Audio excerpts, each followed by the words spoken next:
Hi everyone, my name is Anne-Marie. Welcome to this card making project. In this project we're going to make a gorgeous shaker card using not only the Anna Griffin shaker card kit but a few of her other items as well, just to kind of take it to the next advanced level. We made a shaker card a few weeks ago and now I think we're adding our own spin on it to make it a little bit more unique to each and every one of us.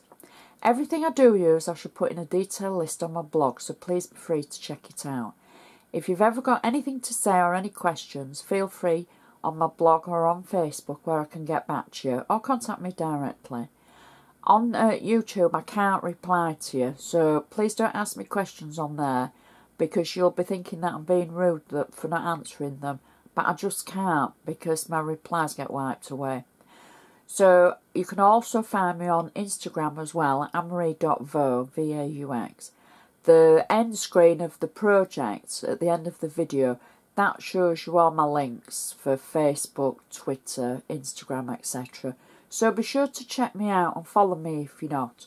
So it'd be nice to have you on board. Okay, right, let's craft, because that's why we're here.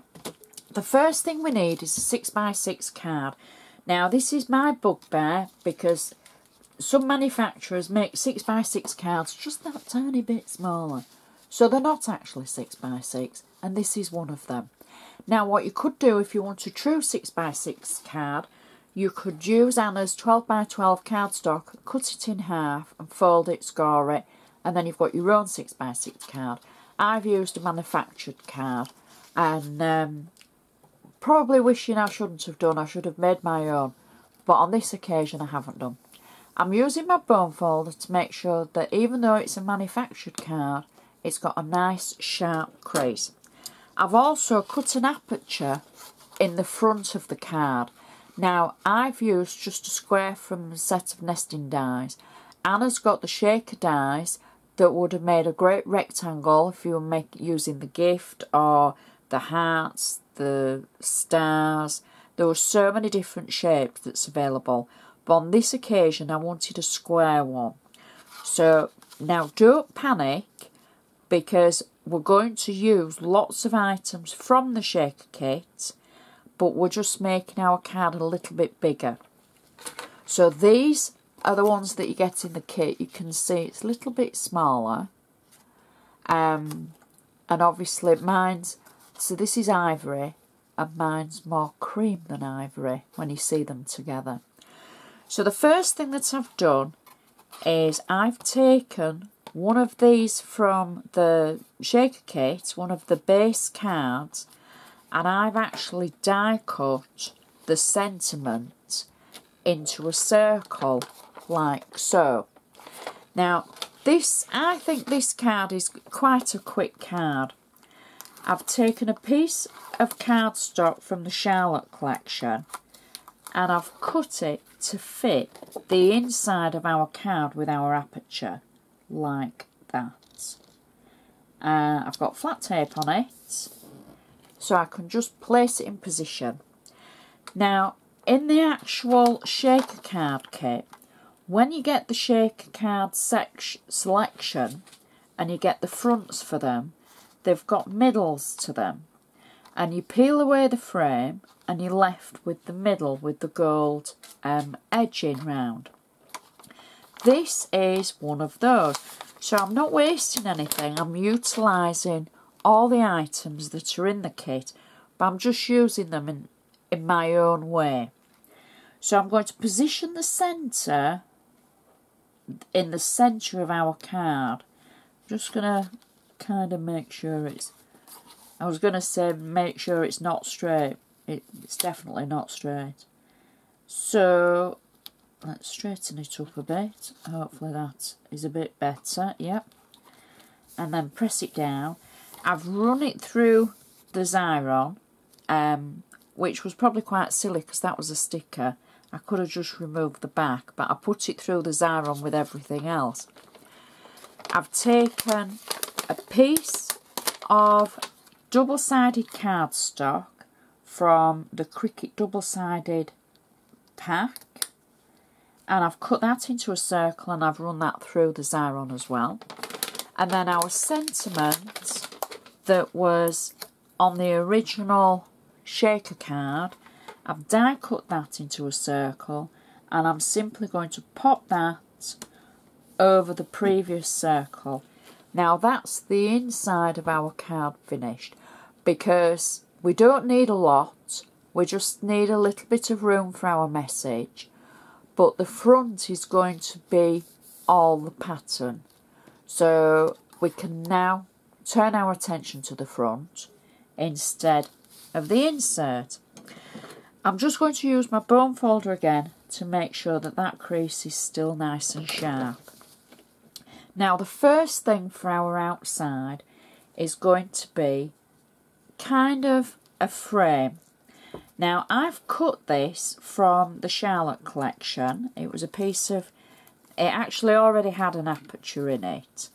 So I've trimmed it, and I've kind of not trimmed it very well because I want to show you something. It doesn't matter if you're not good at trimming things. So I've cut it to fit the outside as if I was cutting a layer. I've used decorative scissors. Do you remember those, everyone? Decorative scissors. We all went mad on them, and now they all sit in tubs and we hardly use them. Well, I used mine for the edge of this, and they were the, I'm trying to say decal. It's not a neat edge, it's like a ripped edge. It could be decal. And then I've inked it around the edge just for a little bit of added colour in red. But the inside, I've just roughly cut that smaller than our card layer so that it sits inside it. Now next, I'm going to need my shaker section. Oh hey! There we go. Now this is from the shaker card kit, the gold sequins. All I've done is added 3D foam around the edge. Now the edge is going to sit on the actual card front inside the aperture. So from the inside you can't see anything, and at the moment the outside you can see the foam where the actual shaker section is. But now we're going to add the frame from the original shaker kit. Now these are stickers, and you just simply peel the back of them away, and I can position this over the top of my shaker section like so, trying to not only get it straight but cover the actual edges. So I think we'll go for roughly about there. There we go. Press that down. And now we can add a little bit of decoration.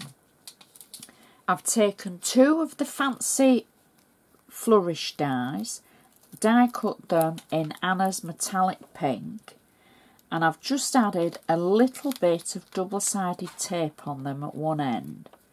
You can use tape or glue, whatever you've got, it doesn't have to be tape. And I've just added them to either side. Now I've also taken the double-sided cardstock that we use for the inside. I've cut a circle out, and again this was taken through the Xyron machine. And let's just put that. We'll just move our flourish up a little bit because our tape's showing. And there, we've put it a little bit high. So we move that so it covers it. That's better. Next, we've taken, now this is from Anna's new kit, the quotes and the flowers. And this is where we're mixing it up a little bit. And there's lots of quotes in different shapes and 3D flowers. And I've taken one of the quotes and just taking it through the Xyron machine, and I'm adding it on top of the circle. And then I've got one of the 3D flowers from the actual set as well with the quotes. These are stickers, so all you have to do is peel the back away. And I'm going to simply add that to the corner. And if I need to trim it, I can do. So we'll just lower it a little bit. And press it down. Now where we've got that little bit of overhang, I'm not too worried about it because I can just trim it away with my scissors like that. Because don't forget, once you get these stickers, they're yours, and if you want to trim them for your projects, you can do. Don't be scared. Now I'm going to finish it off with a little bow, little pink bow that's from another kit, one of the old card making kits, and that's our card finished. Now I think that is stunning. It stands up nicely, it just looks the business. The front and the insert match. You've got enough room for your message, and look at that shake on there. That is just so pretty. And with the quote and the flower, that is definite a mantelpiece pleaser, is that one. I love that effect. So I just hope you've enjoyed watching this, and it's given you a little bit of an idea that you can use not only the shaker card kit but the shaker dies just to make something using lots of new things from Anna as well as the older things, and you can adapt it to your style and the occasion that you want to use it for. So I'd just like to say thank you so much for watching, and I shall see you next time.